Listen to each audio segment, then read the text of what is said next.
नमस्कार।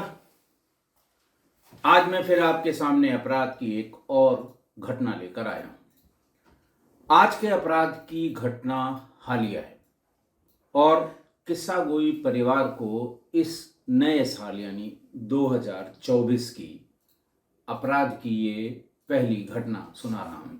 बात वही अपने उत्तर प्रदेश की, जिला है शाहजहांपुर। तारीख थी 5 जनवरी 2024।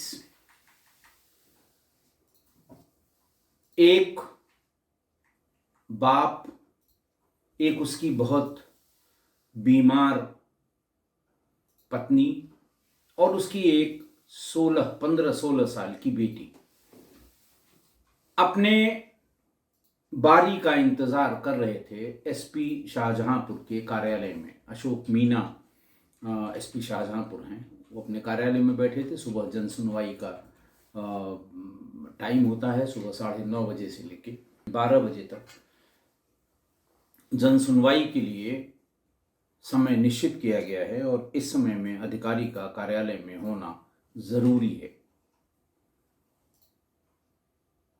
पहुंचे वहां पर अशोक मीना ने पूछा, बताइए क्या तकलीफ है, क्या दिक्कत है।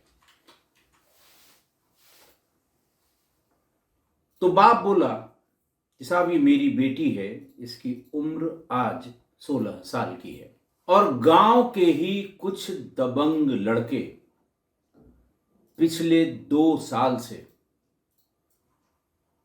इसके साथ बलात्कार और कभी कभी सामूहिक बलात्कार कर रहे हैं।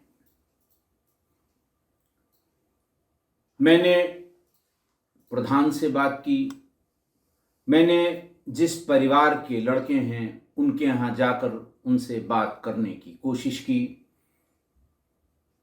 लेकिन सिवा धमकी के कि अगर कहीं जुबान खोली तो पूरे परिवार को मार देंगे। फिर उसने ये भी बताया कि साहब मेरी बेटी की एक बेहद आपत्तिजनक फोटो उन्हीं लड़कों में से एक लड़के ने अपने साथ एक सेल्फी जैसी खींचकर और फेसबुक पर भी पोस्ट की है। बाप ने कहा फेसबुक के बारे में मैं सर बहुत नहीं जानता, लेकिन जो लोगों ने मुझे बताया कि इसकी एक फोटो वहां पर बेहद आपत्तिजनक फेसबुक पर पोस्ट की गई है। एसपी ने पूछा कि क्या आप थाने पर गए थे। उन्होंने कहा नहीं साहब, अगर मैं थाने पे जाता तो जिंदा आपके सामने न खड़ा हो पाता, क्योंकि वो लोग दबंग हैं और वो हम में से सबको या किसी न किसी को मार देते। अशोक मीना को ये बात बहुत अजीब भी लगी, चुभी भी और क्रोध भी आया। उन्होंने फौरन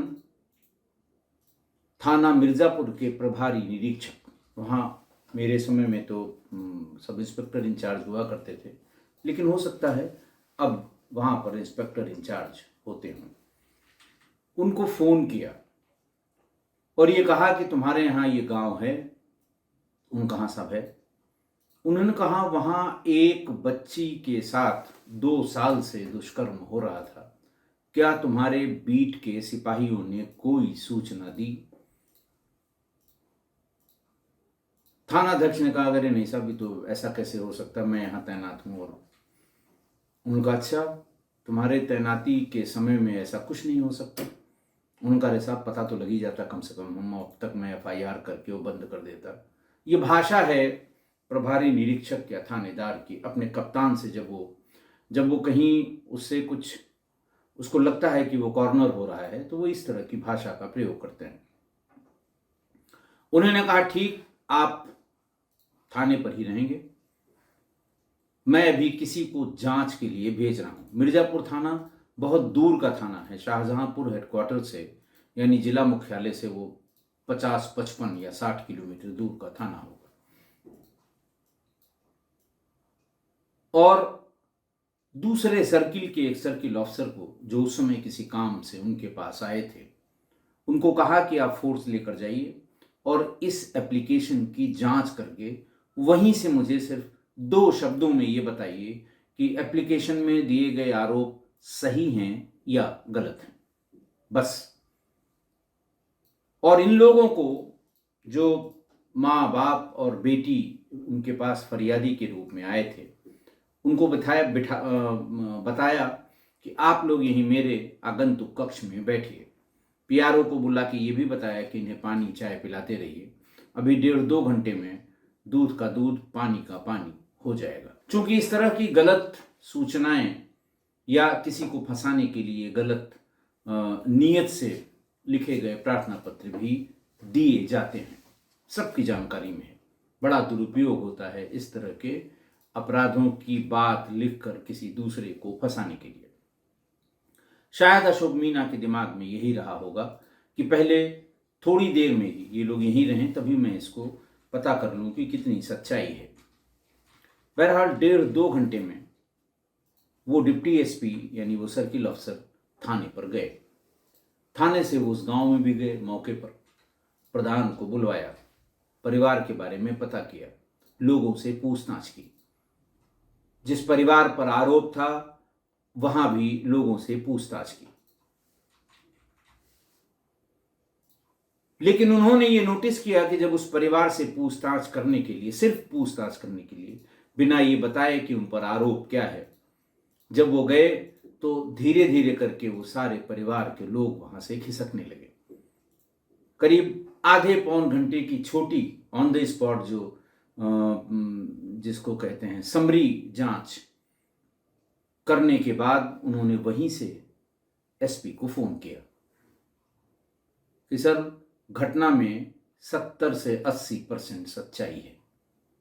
कुछ बातें जो अभी इतने कम समय में वेरीफाई नहीं की जा सकती, उनको छोड़ के बात सच्ची लगती है।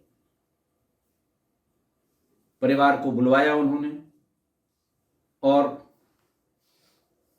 उस पर एफआईआर करने के आदेश दिए। इंस्पेक्टर को बताया कि तुम्हारे नाक के नीचे इतना बड़ा अपराध हुआ, तुम्हें पता तक नहीं है। एफआईआर करके एफआईआर की कॉपी हमें भेजिए और इसकी जितनी जल्दी से जल्दी हो विवेचना शुरू करके और अपराधियों की गिरफ्तारी सुनिश्चित कराइए। गंभीर घटना थी। एक नाबालिग लड़की के साथ इतने लोगों द्वारा 2 साल तक बलात्कार किया जाना बहुत ही गंभीर है। उससे और डिटेल पूछने लगे। इस बीच में खैर वो जो प्रार्थना पत्र जिस पे एफआईआर के आदेश हुए थे वो व्हाट्सएप से भेज दी गई और जो डाक से जाती है मूल कॉपी वो अगले दिन तक पहुंच ही जाती। बहरहाल थाने पर जब अपने आप को घिरता हुआ या कप्तान की नाराजगी को महसूस करता हुआ थानाध्यक्ष ने फौरन ये एफआईआर कर ली। लड़की के पिता ने बताया कि मेरे गांव के 6 लोग मेरी 15 साल की बेटी, यानी जिस समय उसके साथ ये अपराध शुरू हुआ वो 14 साल की रही होगी, बेटी के साथ 2 साल से गलत काम कर रहे हैं। इन लोगों ने उसकी एक गंदी फोटो और वीडियो बना लिए हैं और इस काम में 2 सगे भाई, उनके पिता और एक उनका रिश्तेदार और उस रिश्तेदार लड़के का पिता, ये लोग शामिल हैं। और ये बार बार लड़की को ये कह के ब्लैकमेल करते रहे और उसके साथ बलात्कार करते रहे कि ये मैं फोटो वीडियो वायरल कर दूंगा। और इसी वजह से लड़की ने स्कूल जाना बंद कर दिया। लड़की कक्षा 9 की छात्रा थी। उसने कहा, साहब, इतना इन लोगों ने हल्ला कर दिया कि मारे शर्म के और मारे डर के लड़की ने पिछले 7-8 महीने से स्कूल जाना भी बंद कर दिया। बाकी डिटेल पूछते हुए उसने एसपी ने पूछा, क्योंकि बहुत ही गंभीर बात थी। एसपी भी चाहते थे कि उन्हें भी कुछ न कुछ फर्स्ट हैंड जानकारी रहे। तो उन्होंने ये बताया कि उनकी पत्नी की तबीयत खराब रहती है और वो अधिकतर बाहर रहकर काम करता है। उसकी एक 15 साल की बेटी और एक बेटा है। पत्नी की तबीयत ज़्यादा खराब रहती है और मैं समय समय पर आकर उसे शाहजहांपुर ले जाकर डॉक्टर को दिखवाता हूँ।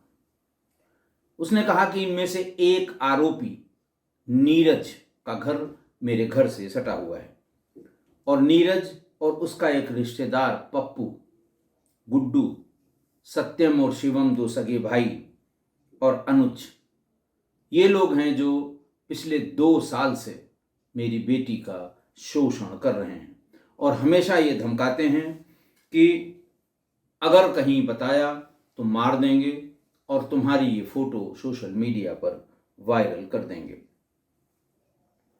फिर एसपी को पिता ने बताया कि नीरज और उसके रिश्तेदार मेरी बेटी से यही कहते थे कि अगर मुंह खोला तो भाई की हत्या कर देंगे। छोटा भाई था पीड़िता का, उसकी हत्या कर देंगे। फिर पूछा एसपी ने कि ये फेसबुक पर क्या तुम बता रहे थे? तो उसने कहा कि साहब, फेसबुक पर मेरी बेटी की एक गंदी और अश्लील फोटो सौरभ सिंह के नाम से पोस्ट की गई, जिस पर शिवम और मेरी बेटी दिखाई दे रहे हैं। मेरी बेटी का चेहरा साफ दिखाई दे रहा है, यानी कोई भी देख के ये पहचान सकता है कि ये मेरी बेटी है। और शिवम का भी चेहरा बहुत साफ दिखाई दे रहा है। लोग ये जान जाएंगे देख कर कि ये शिवम है। गांव वालों ने ये फोटो देख ली और एक एक करके गांव वालों ने ये फोटो अपनी मोबाइल फोन पर, साहब क्या बोलते हैं उसको, स्क्रीनशॉट लेकर मुझे दिखाई भी। मैं शर्म के मारे जिसे कहते हैं, मैंने अपनी आंखें बंद कर ली। मैं उसी समय थाने पर आने वाला था। तब तक मेरी बेटी ने बताया कि इन्होंने कहा है कि कहीं भी मुंह खोलोगे तो तुम्हारे भाई को जान से मार देंगे। फिर उसके भाई यानी लड़की के चाचा ने यह बताया कि नीरज उनसे ये कह रहा था कि अगर किसी को ये बात बताई गई, यानी जब वो स्क्रीनशॉट वायरल हुई, गांव के लड़कों ने बताना शुरू किया, तो नीरज भाग के घर पर आया जहां उसका पीड़िता का चाचा मिला और उससे कहा कि ये जो भी फोटो लोग तुमको दिखा रहे हैं, अगर इसके बारे में तुमने किसी को बताया तो सारी जिंदगी इस लड़की को कुंवारा रखना होगा, हम इसकी शादी नहीं होने देंगे। और फिर जब ये बात बताई तो मेरे हौसले पस्त हो गए। पुलिस के पास जाने की मेरी हिम्मत नहीं पड़ी। उसने कहा कि देखिए, बाप ने ये बताया फिर कि नीरज शादीशुदा है, उसके 2 मकान हैं, एक शाहजहांपुर शहर में और एक गांव में। यहाँ गांव वाला घर खाली ही पड़ा रहता है और ज़्यादातर उसके रिश्तेदार यहाँ डेरा जमाए रहते हैं। नीरज जब भी गांव आता है वो पहला काम यही करता है, बेटी को धमकाता है और कभी कभी तो अपने घर उसे घसीट कर ले जाता है। और उसके बाद उसके रिश्तेदार भी मेरी बेटी के साथ गलत करते हैं। उसने आगे बताया कि चूंकि शिवम भी उन्हीं के साथ रहता था, गांव का ही है, वो नीरज सिंह का रिश्तेदार है लेकिन किसी दूसरे गांव में रहता है, वो मेरी बेटी को सुबह जब नींद खुलती है तब से और रात तक तंग किया करता था, उसके साथ वो भी बलात्कार करता था। मेरी बेटी ने तब मुझे ये बताया कि इसने अति कर दी है। मैं अपनी बेटी को लेकर शिवम के पिता पप्पू के पास गया और उससे कहा कि देखिए, अब बिल्कुल जीना हराम कर दिया तुम्हारे बेटे ने। नीरज सिंह तो कर ही रहे हैं, जो वो कम रहते हैं यहाँ पर, लेकिन ये रोज रोज मेरी बेटी को तंग कर रहा है। पप्पू ने पहले तो उसके पिता की पिटाई की, पीड़िता के पिता की, फिर पीड़िता को धक्का देकर जमीन पर गिरा दिया। फिर उसके साथ, दिन की बात है, गांव के लोग देख रहे थे, फिर उसके साथ अश्लील हरकत की। फिर बेटी और पिता हमारे शर्म के, हमारे डर के भाग के अपने घर में चले गए। पिता ने यह भी बताया कि शिवम का पिता जो पप्पू है, जब उसके सामने हम लोगों ने शिकायत की तो वो खाट डालकर मेरे दरवाजे के सामने लेटा रहता था और उसी के सामने उसका बेटा शिवम और उसका एक भाई सत्यम, ये दोनों भीतर घुस जाते थे। मतलब ऐसा लगता था जैसे पप्पू इस बात की पहरेदारी करता हो कि मेरे बेटे भीतर हैं, दूसरा कोई नहीं जाएगा। और फिर जब उस लड़की बाहर निकलती थी या उसकी बीमार माँ बाहर निकलती थी तो वो ये कहता था कि देखो मैंने बहुत मर्डर किए हैं, थाने पर मेरा रिकॉर्ड है, अगर जुबान खोली तो तुम्हारा बेटा और लड़की का चाचा, ये बहुत तेजी पकड़ते हैं, ये प्रधान के यहाँ भी गए थे, इन दोनों की हत्या हम कर देंगे। जैसे 5-7 हत्याएं वैसे 2 और।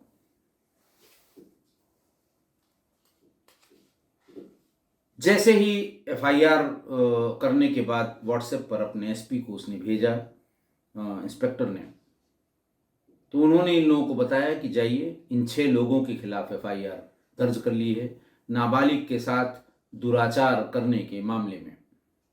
पॉक्सो एक्ट भी इसमें लगा दिया गया है। सीओ जलालाबाद अजय राय से यह कहा गया कि आप आज ही से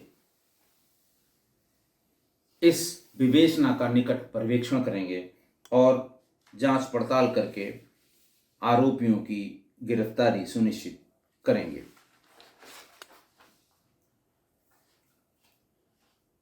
अजय राय ने फौरन दबिश दी तो पता लगा नीरज सिंह के घर में ताला बंद है, पप्पू सिंह के घर में ताला बंद है।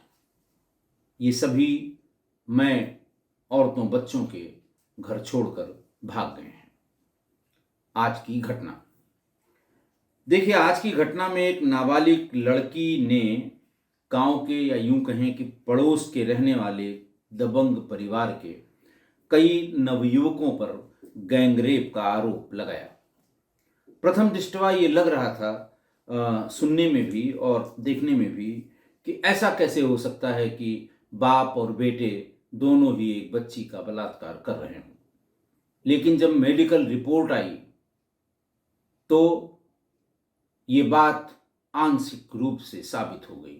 अब ये मेडिकल रिपोर्ट में तो नहीं आ सकता कि कितने लोगों ने बलात्कार किया या किस किस ने बलात्कार किया, ये नहीं आ सकता। ये तो तमाम और फॉरेंसिक जांच के बाद ही आएगा। बहरहाल ये तय हो गया कि बिल्कुल इन लोगों ने उस बच्ची के साथ बलात्कार किया है। बाद में पुलिस ने यह भी वेरीफाई किया कि जब बच्ची ने ये बताया था या उसके फादर ने एसपी के सामने ये बताया था कि इससे आजीज आकर या इससे डर कर या बदनामी के डर से बच्ची ने स्कूल जाना छोड़ दिया। विवेचक ने स्कूल जाके अटेंडेंस रजिस्टर जब देखा तो उसकी बात बिल्कुल सही निकली। तो 2 बातें सही हो गई, एक रेप की पुष्टि हुई, दूसरा उसने स्कूल जाना छोड़ दिया था। ये भी पुलिस ने वेरीफाई कर लिया कि सौरभ सिंह नाम की आईडी से बच्ची और शिवम की एक बेहद आपत्तिजनक फोटो पोस्ट की गई थी। जब ये हल्ला गुल्ला हुआ, पुलिस आने लगी तो पोस्ट डिलीट हो गई, क्योंकि एफआईआर में इस पोस्ट का जिक्र है कि साहब ये तो पुलिस ने ये भी वेरीफाई किया कि हाँ ये उसी बच्ची की फोटो है और प्रेमा फेसी मॉर्फ्ड नहीं है, और साथ में जो नवयुवक दिखाई दे रहा है वो शिवम है। आईडी दूसरे की इस्तेमाल की गई है और ये स्क्रीनशॉट गांव में लगभग जिसके पास एंड्रॉयड फोन होगा, नौजवानों के, नए लड़कों के, सबके पास इसकी स्क्रीनशॉट मौजूद थे, जो पुलिस ने लोगों से बात करके अपने व्हाट्सएप नंबर पर उसे ले लिया। पुलिस ने यह भी वेरीफाई कर लिया कि लड़की के पिता ने शिवम के पिता यानी पप्पू से इस बात की जब शिकायत की तो कि शिवम मेरी बेटी के फोटोज वायरल कर रहा है, और जब वो फेसबुक पे हुआ, लोगों ने लड़की के पिता को बताया तो वो बच्ची को लेकर उसके यहाँ गई, पप्पू के यहाँ पहुँच गए। तो शिवम के पिता ने सबके सामने बच्ची को बहुत ही अपमानजनक शब्द कहे और उसे धक्का देकर गिरा दिया और उसके साथ आपत्तिजनक हरकत की। फिर शिवम का भाई सत्यम, जब ये लोग वहाँ से अपने घर की तरफ भागे, जब वो बेइज्जती करने लगा पप्पू, तो वो वहाँ से भागे, घर के भीतर गए, पीछे पीछे शिवम भी गया और उसने भी बच्ची के साथ आपत्तिजनक हरकत की। इसी बीच में बच्ची का चाचा आ गया। तो वो कोई ऐसा नहीं कि जल्दबाजी में उठ के भागा कि चाचा आ गया, वो देख रहा है, ऐसा कुछ नहीं। उसने ये बताया चाचा को कि देखो, तुमने जो कुछ भी देख लिया है, अगर मुंह खोला तो मारे जाओगे। लड़की के भाई को भी मारूंगा, तुमको भी मारूंगा और लड़की के बाप को भी मारूंगा। ये कहते हुए वो वहां से चला गया। ये भी वेरीफाई हुआ पुलिस ने, जो बयानों से वेरीफाई हुआ कि पप्पू सिंह वहां ये कहता रहा, जब बाहर खाट पे लेटता था, कि मैंने बहुत मर्डर किए हैं, मेरा रिकॉर्ड है थाने में, और अगर कहीं मुंह खोला तो 2-1 मर्डर और सही। मतलब ये साबित करता है कि लोग कितने दबंग थे जिन पर ये आरोप लगा है। तो जो बातें वेरीफाई हुई अब तक की विवेचना से, वो ये पहला कि बच्ची के साथ बलात्कार हुआ है, मेडिकल रिपोर्ट ये कहती है। बच्ची ने स्कूल जाना बंद कर दिया, स्कूल का रजिस्टर ये बताता है।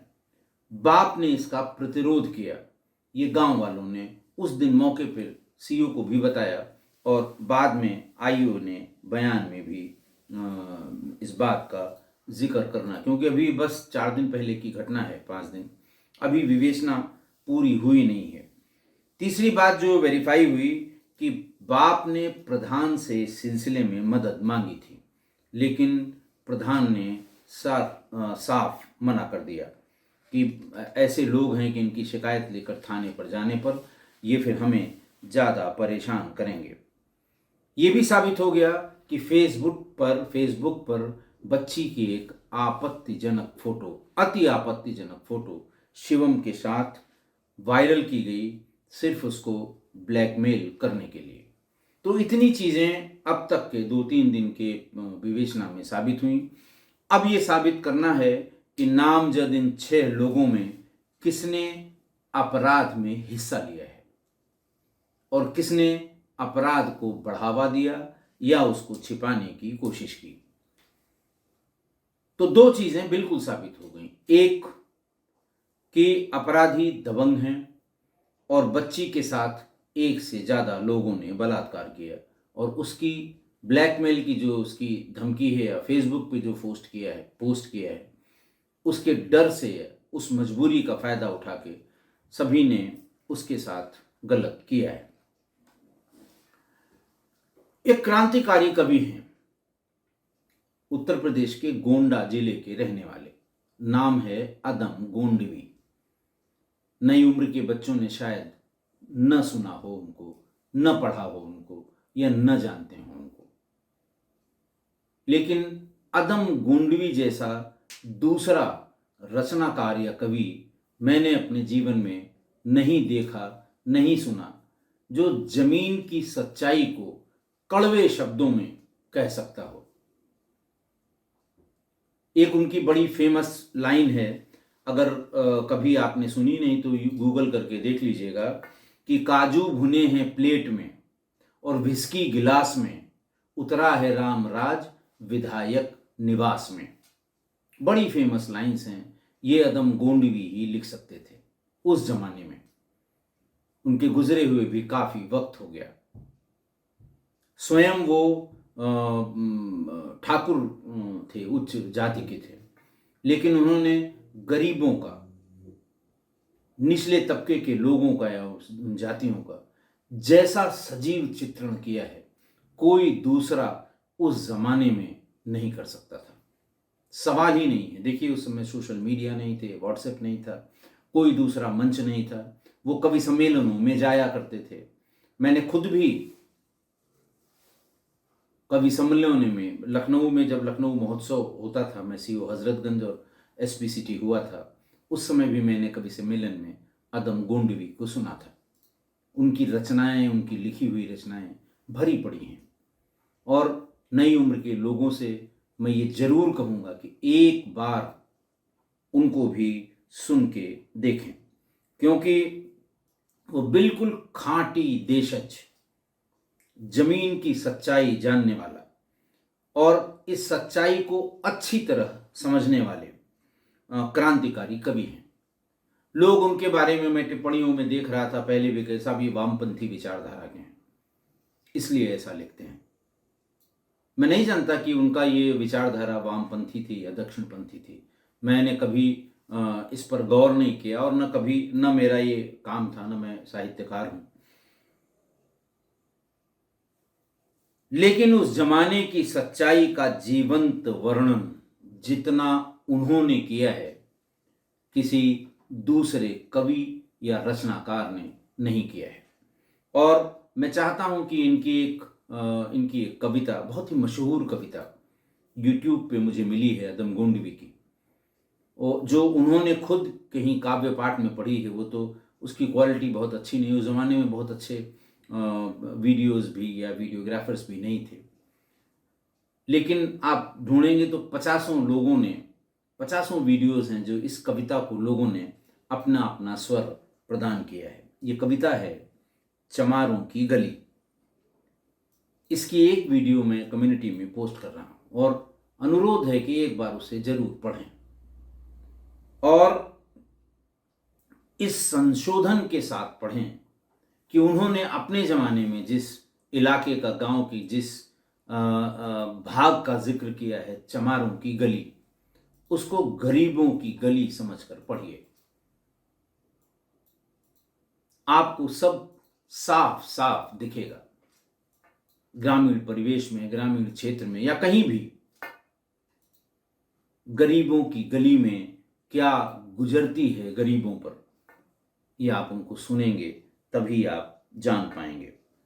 और आज की पूरी घटना इस कविता में आपको बिल्कुल एक एक लफ्ज साफ साफ दिखाई देगा। कितने सालों पहले उन्होंने ये कविता लिखी थी, बहुत प्रसिद्ध कविता है। उनकी और भी बहुत सी कविताएं हैं, आज उतना समय नहीं है कि मैं उनकी बाकी कविताओं का यहाँ जिक्र करूं, लेकिन जिनका भी इंटरेस्ट है वो गूगल पे जाके और अदम गोंडवी की रचनाओं को जरूर पढ़ें। और बहुत ढेर सारे मंचों पर उन्होंने खुद इसको प्रस्तुत किया है, तो उन्हें सुने भी। लेकिन ये बात तो उस जमाने की है जब अदम गोंडवी ने लिखी थी। आज बड़ा फर्क है उस जमाने में और इस जमाने में। हम बहुत आगे निकल गए हैं कम्युनिकेशन में, सूचनाओं में और इलेक्ट्रॉनिक गजेट्स में, बहुत आगे निकल गए हैं। और आज के समय में मतलब ताज्जुब यही है कि ऐसा कुछ जो अदम गोंडवी ने लिखा था वो आज भी बदस्तूर जारी है। मुझे तो कोई इसका रास्ता नहीं सुझाई पड़ता। बस सिर्फ एक ही बात कहूंगा कि नए परिप्रेक्ष्य में, इस बदलते हुए ज़माने में, इस जिसको ये कहते हैं कि हम कितना आगे निकल गए हैं इस अंधी रेस में, लेकिन हमें अपने समाज को बचा के रखना होगा। हमें अपने सामाजिक मूल्यों को फिर से स्थापित करना होगा ताकि अदम गोंडवी के ज़माने की जो सच्चाइयाँ हैं वो कम से कम आज समाज हमारा उससे दूर रहे। और सबको ऐसी घटनाएं रोकने के लिए आगे आना होगा। आशा है आप मेरी इस बात से सहमत होंगे। आज के लिए इतना ही। बहुत बहुत धन्यवाद।